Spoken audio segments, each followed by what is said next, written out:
Yo, what's up everybody? It's Dave Brodor, aka Brilly, and today we're going to be doing part 2 of Render Network best practices and basics. So everything to make you feel really comfortable and confident and have the least amount of issues as possible on the Render Network. It is my absolute favorite place to render. It's obviously changed my workflow. I've gone through all this in my other Render Network tutorials and breakdowns and training and all that fun stuff. So let's go through and do part 2 now.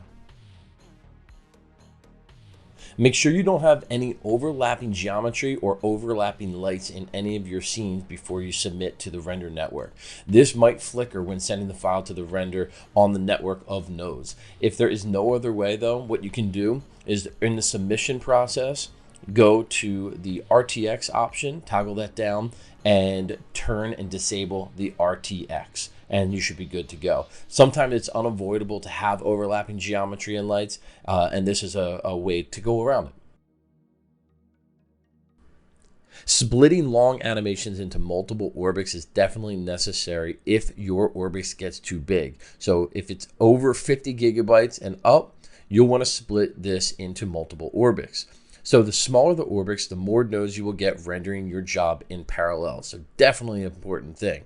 So just be aware that you should have the splitted orbits overlap in the timeline with at least 1 to 2 frames so your motion blur is correct. If you're not doing motion blur, that's not necessary. But here's an example if you have motion blur. Split it out. Let's say you have a 300 frame animation. So you'll save out one orbix that will go from frame 0 to 100. Then you'll save out another orbix file that will go from 100 to 200. And you're going to discard frame 100 from the sequence later.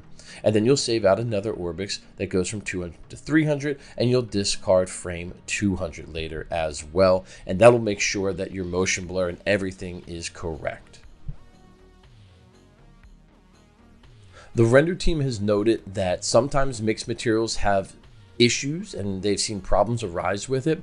I haven't experienced any of those issues myself, but it is important to note that if you are using mixed materials, you might want to instead look at using composite materials.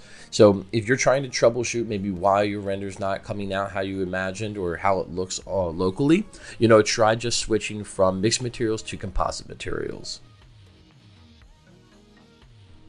Do not use the layer shader from C4D inside an Octane material. The correct way would be to use the composite texture node instead. If you haven't gone to this documentation, go to docs.otoy.com/cinema4d and you'll see a whole list here, and you'll see exactly how to use the composite texture node if you don't know how to use it yet. And that's it, everybody.